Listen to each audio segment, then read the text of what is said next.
Hola, esta es la segunda lección relacionada con la ley de Gauss y lo que voy a hacer para comenzar es un resumen de lo que se trató en la lección anterior. De hecho, uno puede comenzar con esta lección sin tratar la anterior. La anterior realmente tiene los detalles de esto que voy a resumir a continuación.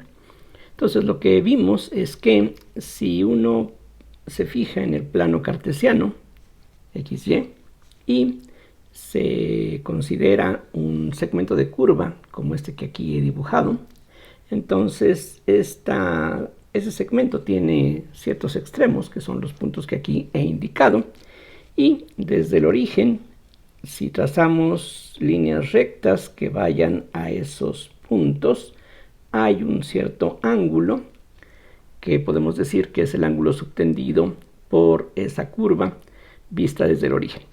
El resultado importante, uno de los resultados importantes que vimos en la lección anterior, es que este ángulo θ se puede calcular integrando sobre la curva C, que aquí estoy indicando, la forma diferencial dada por x de y menos y de x entre x cuadrada más y cuadrada.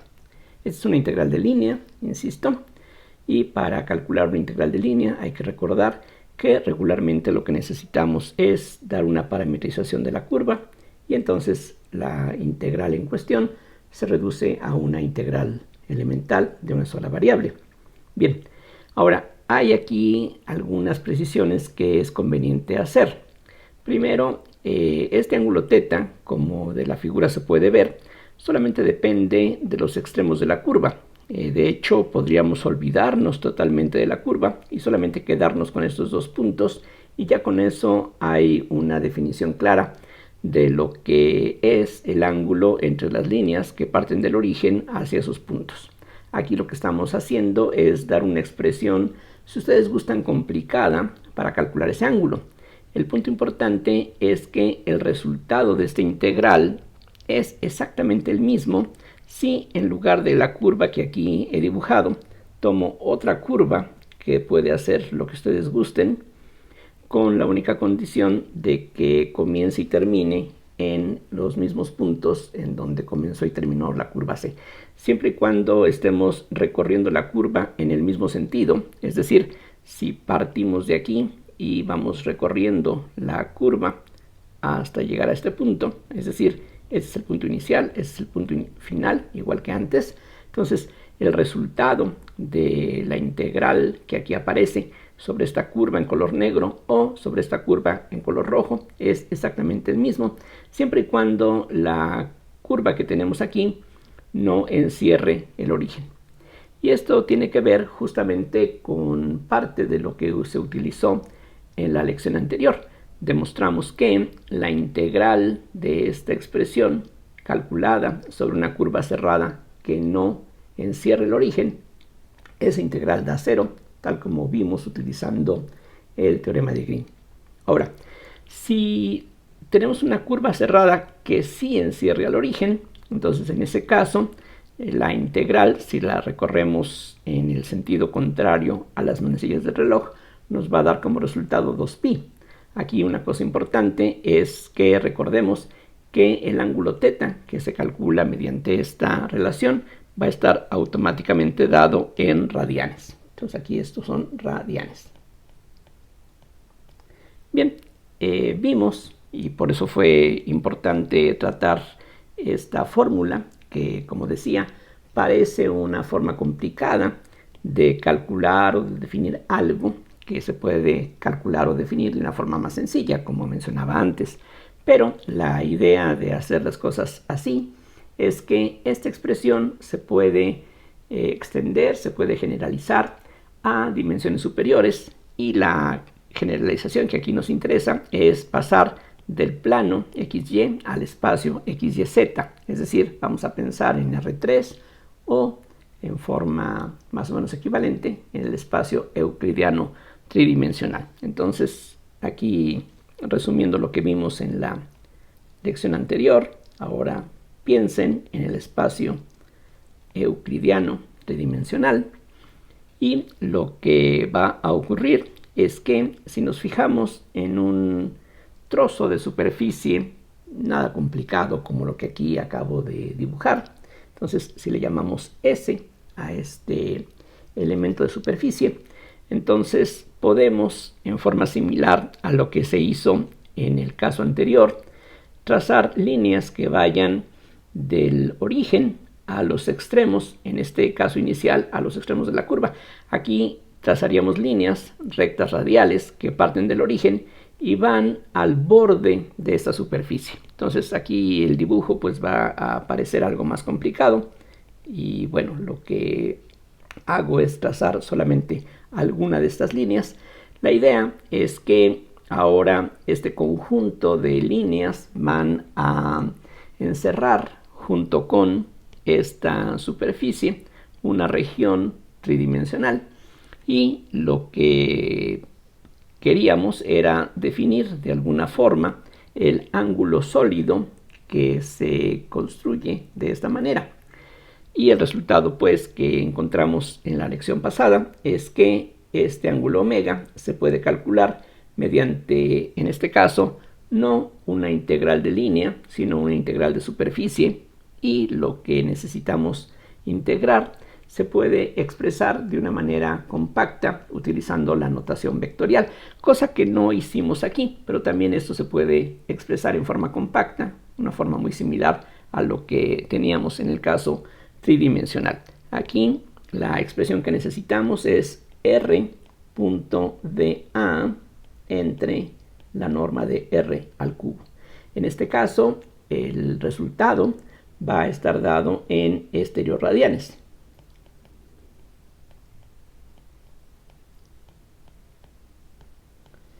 Y aquí, en forma similar a lo que ocurrió en el caso anterior, donde el resultado de la integral solamente depende de los puntos inicial y final, aquí ocurre algo similar.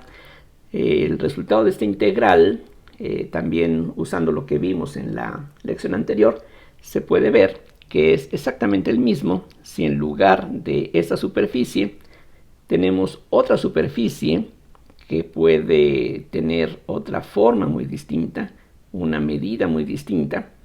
Lo único importante es que la frontera, el borde de esa superficie, sea la misma curva borde de la superficie S. Es decir, esta superficie tiene un cierto borde, entonces cualquier otra superficie que tenga el mismo borde va a servir igualmente para darnos exactamente el mismo resultado.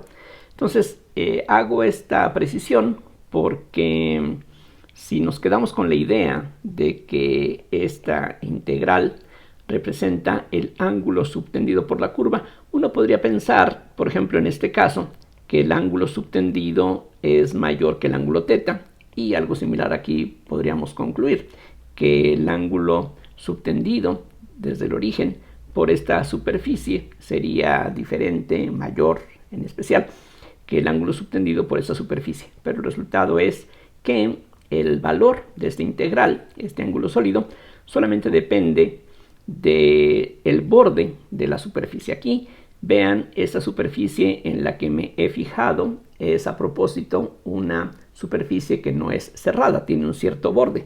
Esta integral solamente depende del borde, así como esta integral solamente depende de los puntos extremos.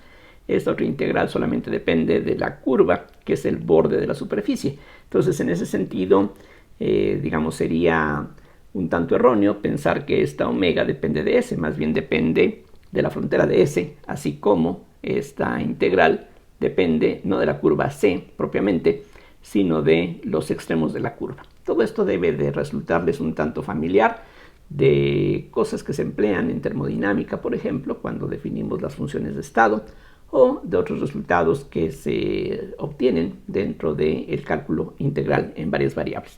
De hecho, pues aquí precisamente estamos hablando del tipo de integrales de línea de superficie que se estudian en este último curso que mencionaba.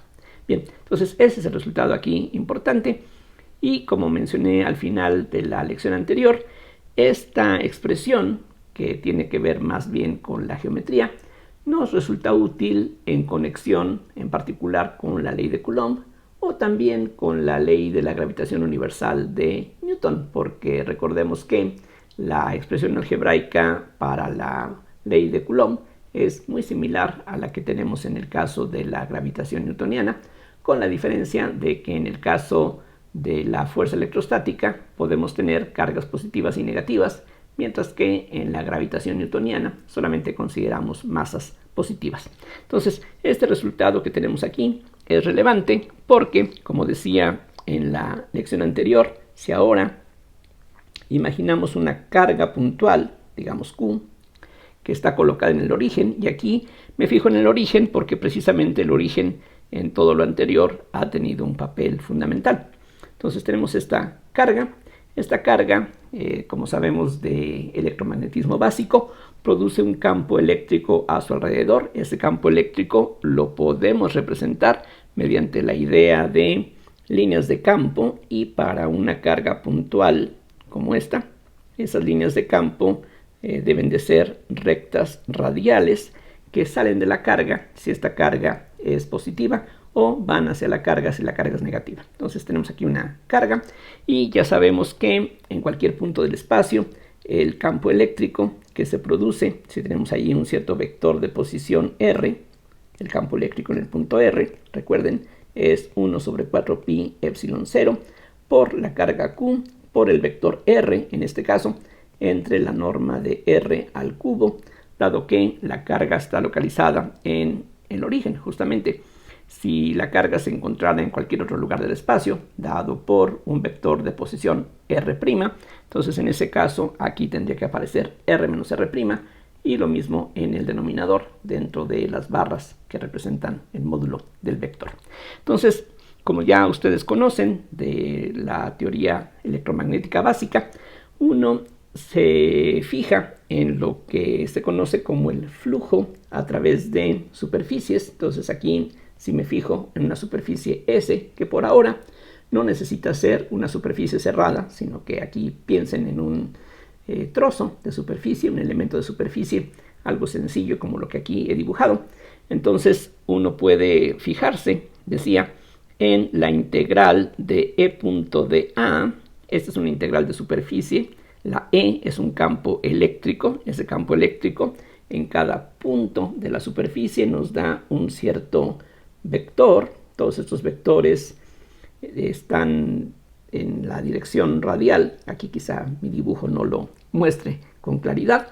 Entonces a esa integral, repito, se le conoce como el flujo eléctrico a través de la superficie S, y lo que tendríamos en este caso, usando el resultado que aquí señalé, es que este flujo es igual a 1 sobre 4 pi epsilon 0 por Q por la integral de R punto de A sobre el módulo de R al cubo calculado sobre la superficie S, pero como veíamos en la parte geométrica, esta integral es precisamente el ángulo sólido subtendido no precisamente por la superficie S, sino más bien subtendido por, podríamos decir, el borde de esa curva. Entonces, en este caso, lo que vamos a tener es Q sobre 4 pi epsilon 0 por omega, donde esa omega, insisto, es el ángulo sólido formado por las líneas que parten del origen y van al borde de esta superficie. Entonces, ese es el resultado.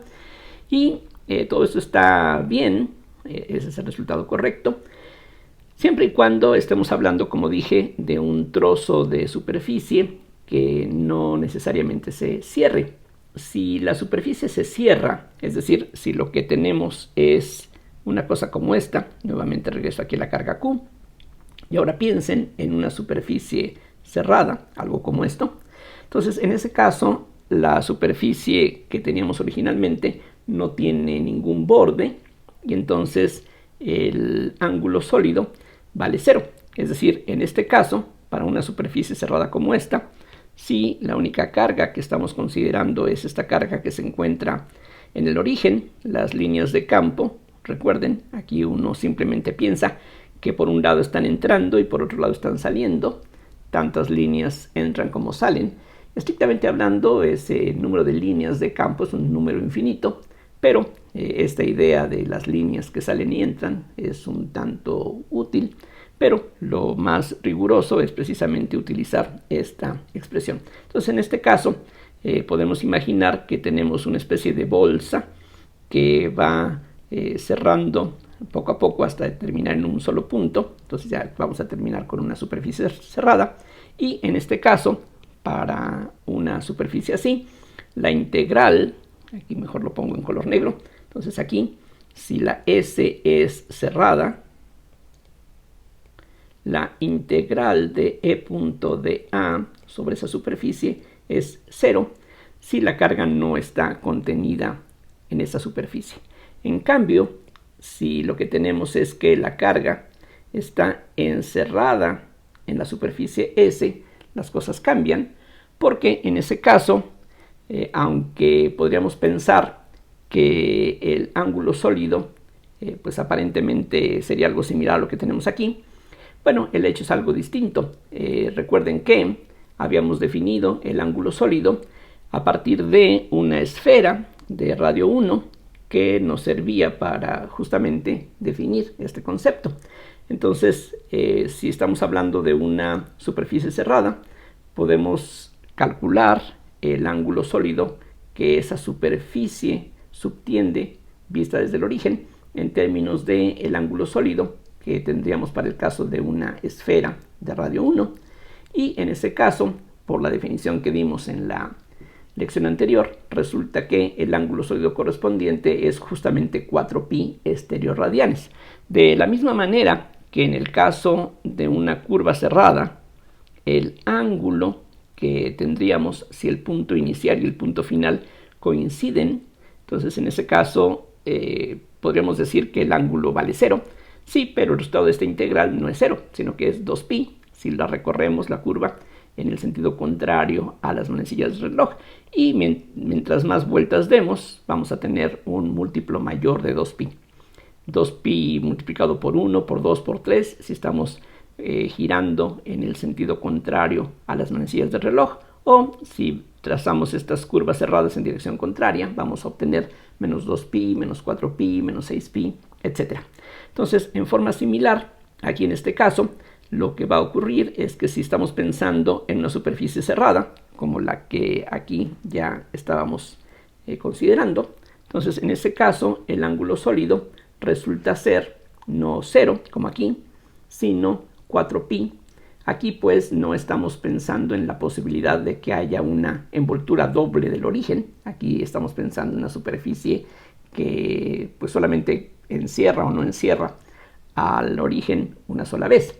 Entonces, el resultado aquí interesante es que para una superficie como esta, la integral de E punto de A va a ser igual a Q sobre 4pi epsilon 0, exactamente igual que antes, por la omega, pero en este caso la omega, que corresponde a una esfera completa, es 4pi estereoradianes, y esa es la razón por la que en la definición de esta constante que aparece en la ley de Coulomb es que conviene introducir este factor 4pi en el denominador, precisamente tomando en cuenta que para una superficie que encierra el origen, el ángulo sólido subtendido es justamente 4pi. Entonces, este 4pi en el denominador se está reservando para que aquí tengamos una cancelación, y entonces el resultado es Q sobre epsilon 0 solamente. Si repito, tenemos una superficie cerrada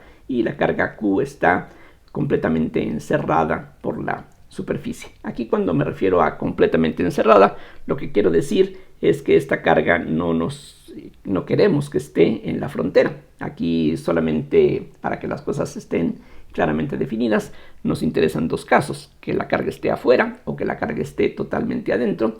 Si se encuentra en la superficie, ahí hay, digamos, algunas ambigüedades, y preferimos evitar esos casos. Digamos, podríamos pensar que en un caso así, si estamos tratando un punto donde la superficie justamente contiene a medias a la carga, En ese caso podríamos pensar que el resultado es 2pi. Pero bueno, difícilmente uno se encuentra con ejemplos en donde esa ambigüedad sea relevante. Entonces, esta es básicamente la ley de Gauss, solamente ahora hay que extenderla para el caso en que no tenemos una carga, sino que tenemos un número arbitrario de cargas. Entonces, ¿de qué se trata? Como ya veíamos en la lección pasada, cuando hablamos del ángulo subtendido por una curva, ese ángulo depende de en dónde se coloque el origen. Es decir, si el origen, en lugar de colocarlo aquí, lo ponemos en otro punto, el ángulo, pues aquí se puede ver que puede abrirse y no coincidir con el ángulo que se tenía desde este punto. Algo similar ocurre con una superficie. Aquí, por ejemplo, esta superficie, o más bien su borde, subtiende un cierto ángulo sólido con respecto a este origen, pero si nos acercamos más a la superficie, pues se puede apreciar que este ángulo va a crecer. Pero en el caso en que estamos adentro de una superficie cerrada, no importa en dónde se coloque esta superficie en relación con este punto. Es decir, si esa superficie la trasladamos a la izquierda, a la derecha, hacia arriba, hacia abajo, en cualquier dirección, de tal manera que siempre la carga Q sigue encerrada dentro de esa superficie, en todos los casos el resultado del ángulo sólido va a seguir siendo 4pi. O sea, lo único que importa en ese caso es que la carga esté encerrada. Aquí es algo similar. Si tenemos una superficie cerrada pero que no encierra esta carga, no importa qué tanto desplacemos esta superficie con respecto al origen. De todas maneras, si no encierra la carga, el resultado del integral va a ser 0. Precisamente lo que vimos en la lección anterior es que la integral de superficie de esta expresión sobre cualquier superficie cerrada que no encierre al origen, esta integral da 0. Entonces eso es justamente lo que estamos aquí utilizando. Entonces decía, este resultado que aquí tenemos es el resultado elemental que ahora podemos extender para cualquier conjunto de cargas, y el primer ejemplo que podemos considerar es un conjunto de cargas discretas. Imagínense ustedes una enorme cantidad de cargas puntuales. De hecho, no importa si es una enorme cantidad, si son 1, 2, 3, 20 mil millones, no importa. Lo que importa entonces ahora es que si tenemos aquí cargas Q1, Q2, Q3, etc., cada una de ellas va a estar produciendo su propio campo, que es similar a lo que veíamos en la discusión anterior. Y ahora, por el principio de superposición, esos campos se van a superponer de tal manera que al final el campo que vayamos a tener como resultado de todo esto, pues puede tener una forma muy complicada y probablemente muy difícil de calcular.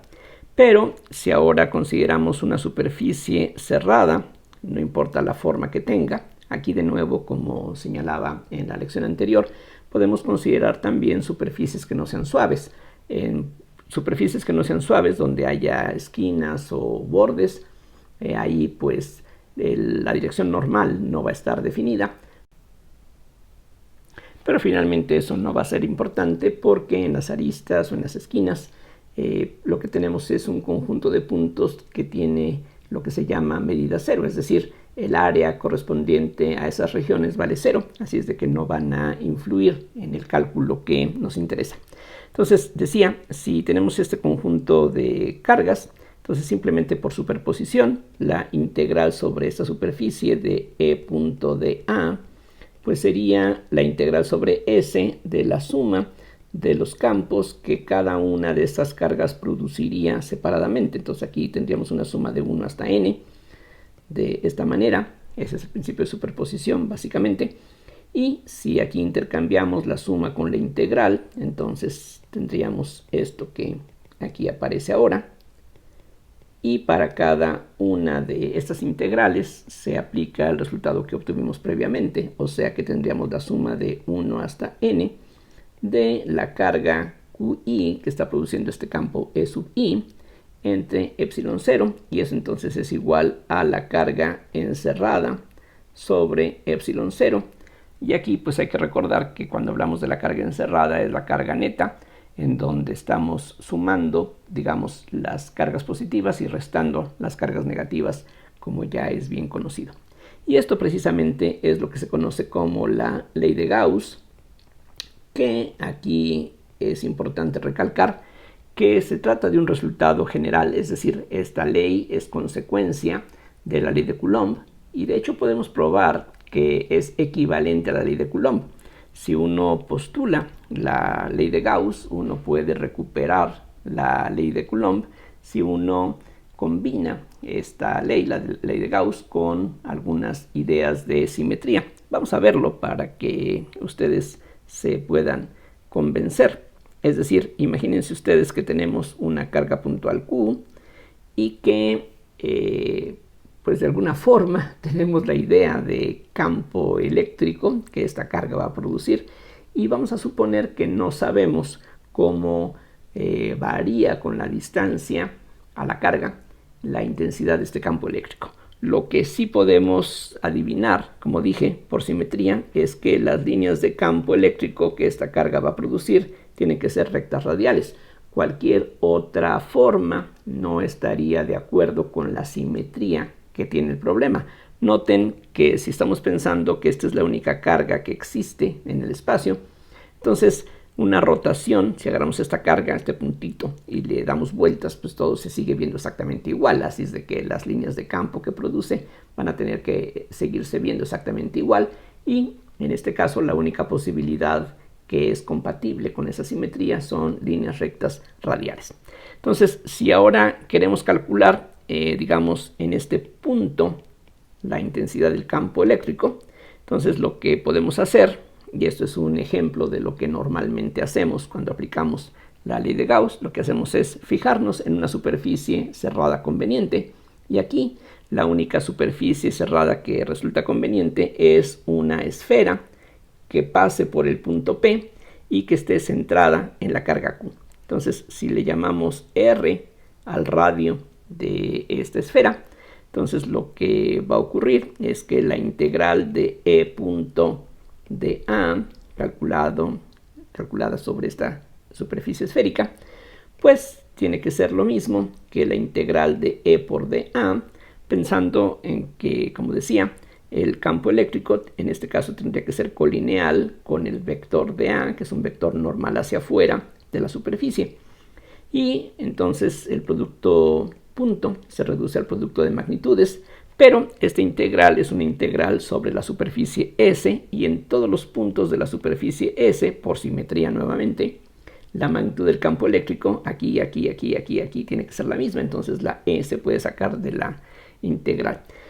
De hecho, lo que vamos a tener es la magnitud de E en el punto P, y esa magnitud, insisto, se repite en todos estos puntos, es la misma, entonces la podemos sacar de la integral, y la integral de dA nos da el área total de esta esfera, la cual conocemos muy bien de geometría elemental, que es 4pi por r cuadrada.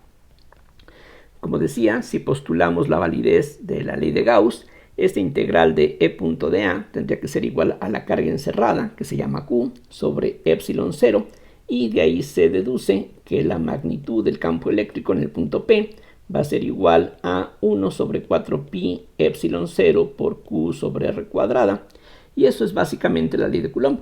Lo otro que nos dice la ley de Coulomb es la dirección que tiene el campo eléctrico, pero esa dirección ya desde un inicio, por la simetría que tiene el problema, ya la supusimos justamente para poder llegar a estas simplificaciones que aquí tenemos. Entonces, recalco pues que la ley de Coulomb es equivalente a la ley de Gauss, y aquí lo que hicimos fue considerar una distribución de carga formada por puntos aislados, cargas discretas, pero si ahora de nuevo, como ya se señaló en las lecciones anteriores, si pensamos en distribuciones continuas de carga, que en la realidad no existen estrictamente, pero como ya mencionaba, es una idealización conveniente para muchos cálculos. Entonces, si pensamos aquí en una distribución continua, el resultado es exactamente el mismo. La integral de E punto dA, es decir, el flujo del campo eléctrico a través de cualquier superficie cerrada, va a ser igual a la carga encerrada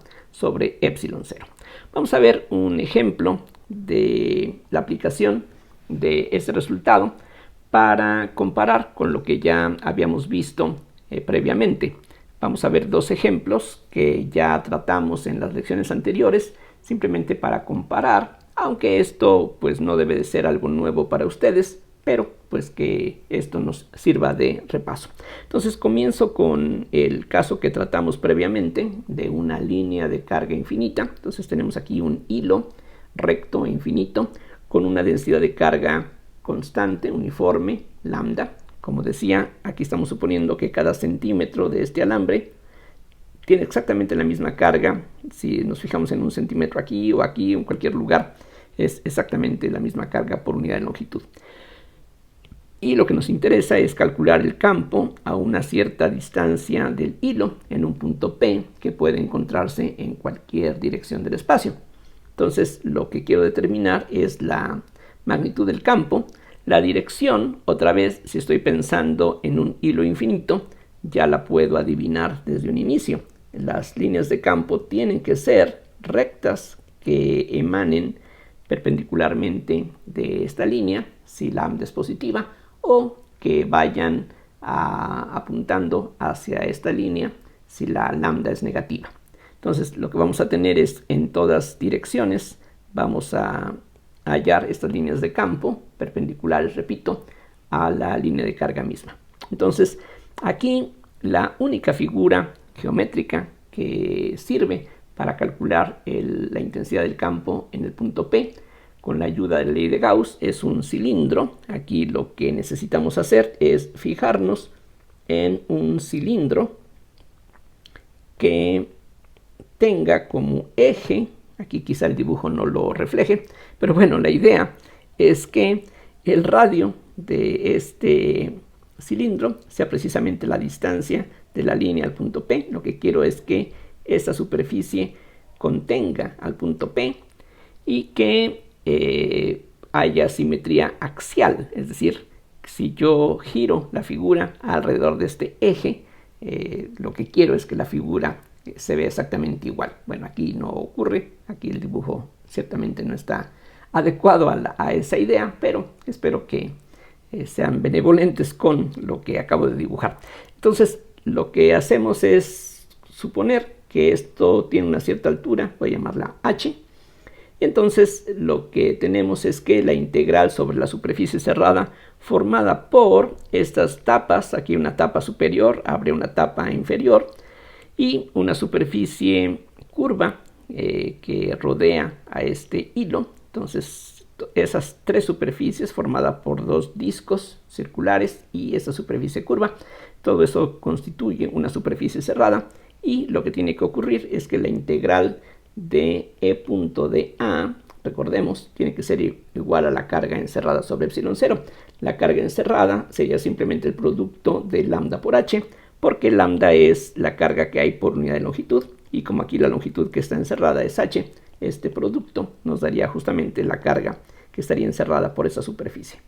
Aquí de nuevo es crucial el que haya simetría, el que nosotros podamos adivinar la forma que tienen las líneas de campo, porque gracias a eso escogemos la superficie, y en esta superficie lo que va a ocurrir son varias cosas. Por una parte, en las tapas circulares el flujo vale 0, simplemente porque la dirección del campo es perpendicular al vector de A. Entonces esta integral se reduce a la integral sobre la superficie curva, y en los puntos de esa superficie la magnitud del campo eléctrico es la misma magnitud que tiene en el punto P por simetría, y además el campo eléctrico y el vector de A van a ser colineales. Entonces todo esto, por lo anterior, se reduce al producto de la intensidad del campo en el punto P por el área lateral que tiene esta superficie curva, y eso pues se puede ver fácilmente que si llamamos R a esta distancia, entonces la superficie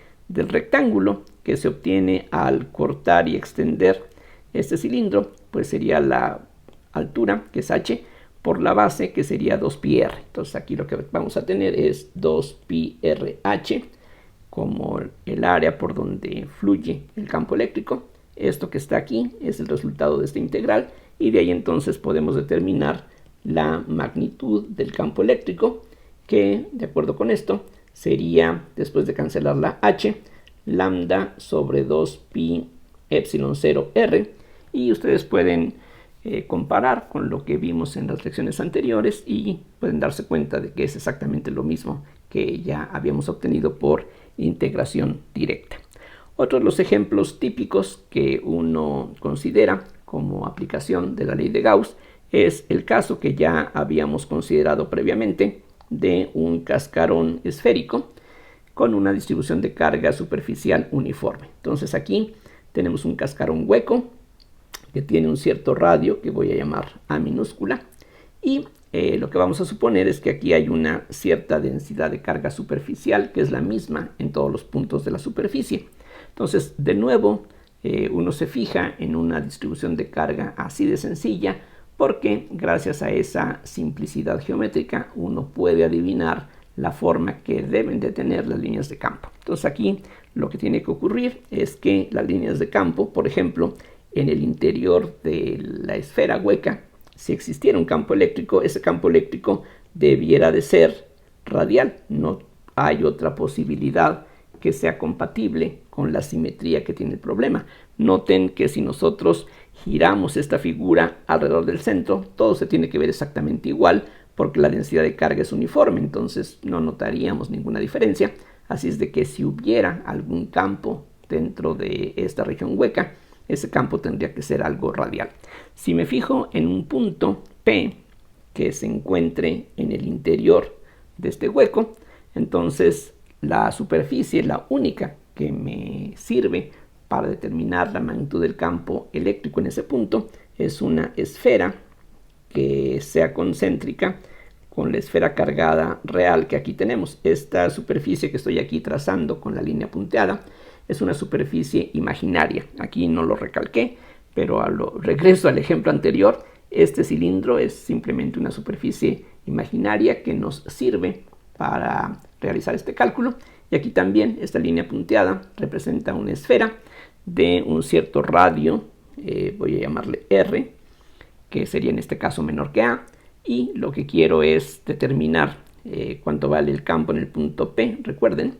Entonces lo que tenemos es que la integral sobre esta superficie cerrada de E punto de A tiene que ser igual a la carga encerrada, pero la carga que esta superficie encierra es cero. Toda la carga está en la superficie de esta esfera de radio A. Entonces esta integral, de acuerdo con la ley de Gauss, tiene que ser cero. Pero por otro lado, la integral se puede calcular como en los casos anteriores, aprovechando la simetría. El resultado de la integral tiene que ser la magnitud del campo eléctrico en el punto P, que es la misma magnitud que hay aquí por simetría, por el área de esta esfera, que es 4πr cuadrada nuevamente. El resultado entonces es que el campo eléctrico en el punto P tiene que ser 0, y aquí podemos apreciar que llegamos rápidamente al resultado que, mediante integración directa, pues aunque no fue algo excesivamente complicado, pues requirió de muchas cosas más que lo que aquí estamos haciendo.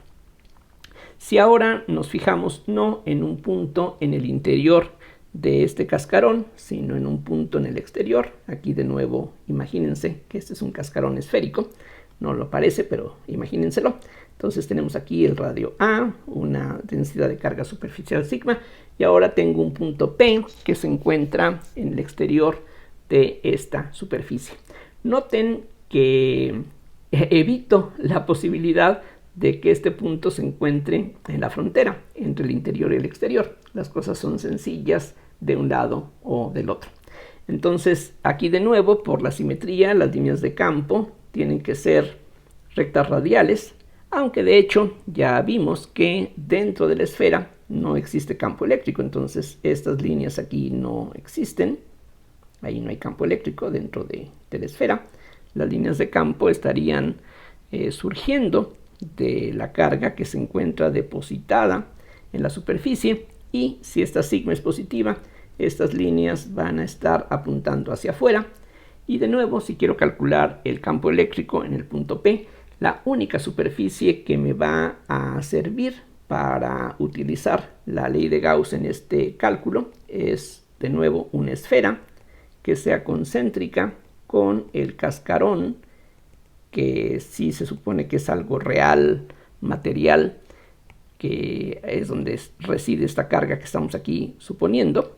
Entonces tomo esta superficie imaginaria, esta esfera, que algún radio va a tener.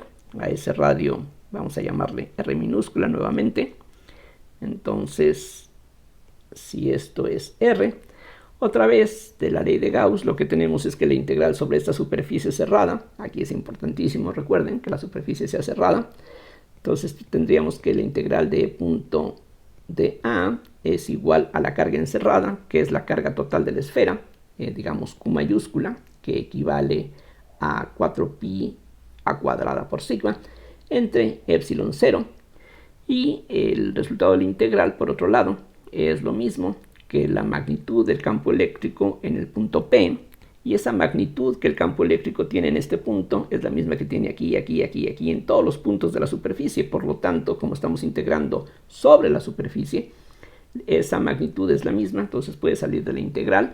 E y D A son colineales, así es de que el producto punto de vectores se convierte en un producto de magnitudes simplemente, y la integral de la magnitud de dA nos da el área total de esta superficie, y eso es precisamente 4pi r cuadrada. Entonces aquí tenemos 4pi r cuadrada, por lo que la magnitud del campo eléctrico en el punto P es 1 sobre 4pi epsilon 0 por q sobre r cuadrada, lo cual corresponde a lo que ya habíamos obtenido anteriormente, y es el resultado que nos dice que si estamos en el exterior de una esfera cargada uniformemente, el campo que se produce allí es exactamente el que tendríamos si toda la carga estuviera concentrada en el centro.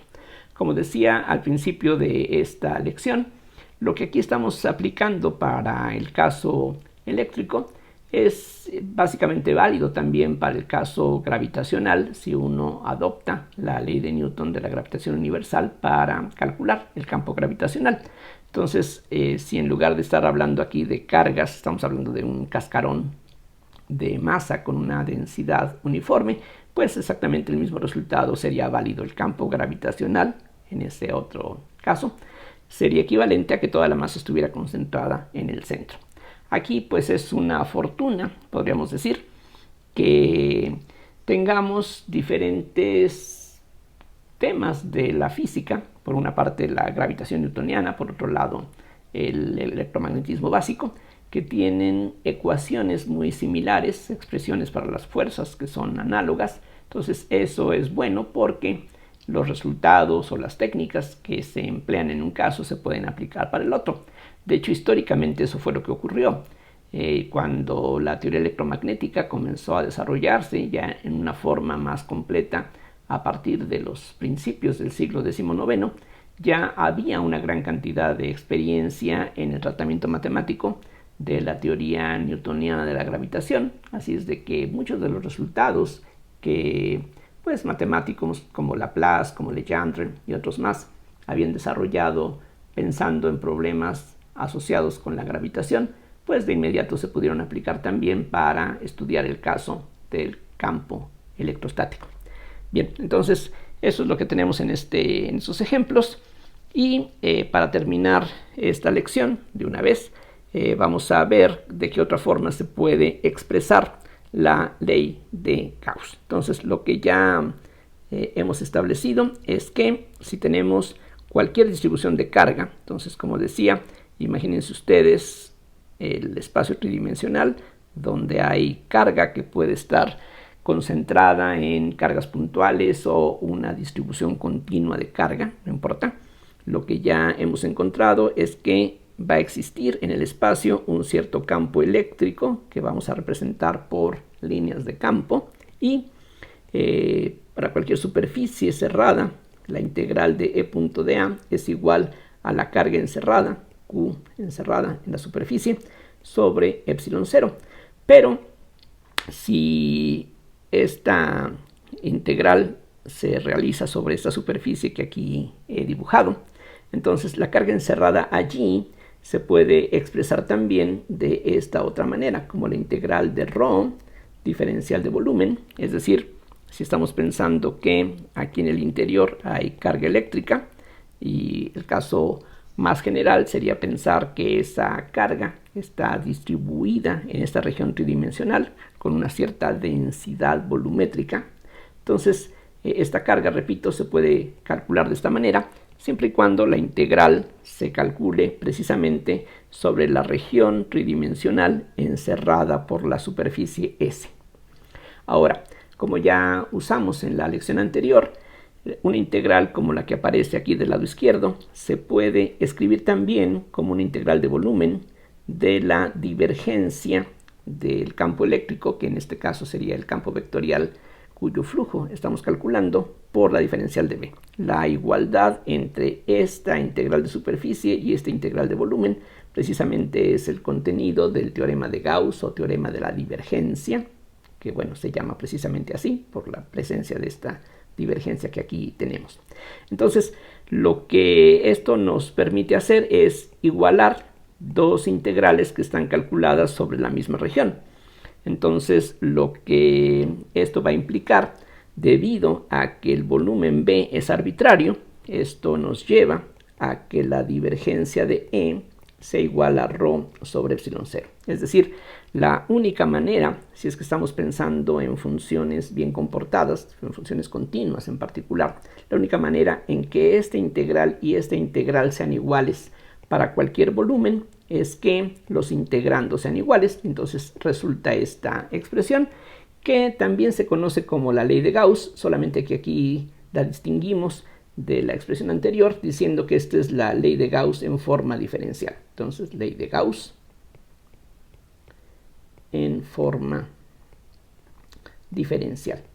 Aquí, para terminar, solamente hago un pequeño comentario para que quede claro por qué es que podemos igualar los integrandos que aparecen en estas integrales. Aquí es crucial, como dije, que la región B sea la misma y sea arbitraria. Piensen ustedes en la siguiente situación.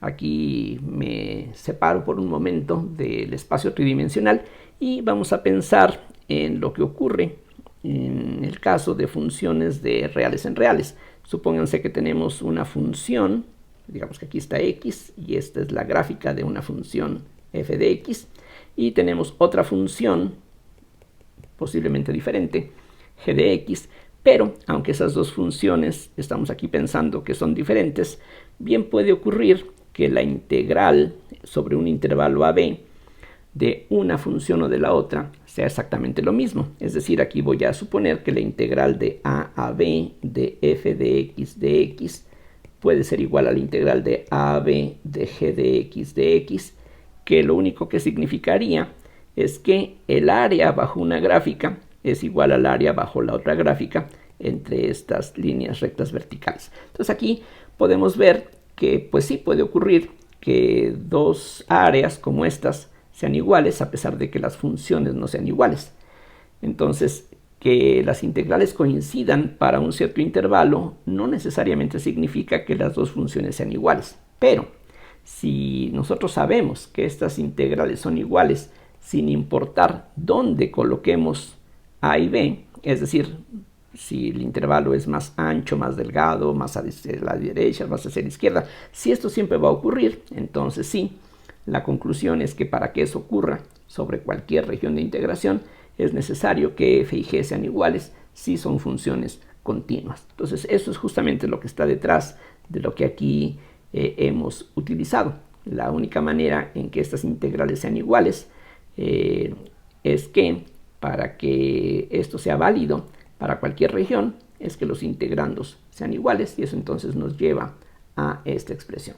Entonces, de las integrales o de la ley de Gauss en forma integral podemos llegar a la ley de Gauss en su forma diferencial y viceversa. De aquí, integrando a ambos lados y utilizando el teorema de Gauss, regresamos a la ley de Gauss, el mismo Gauss, en forma integral. Y como ya mencionaba antes, eso equivale a su vez, la ley de Gauss, a la ley de Coulomb.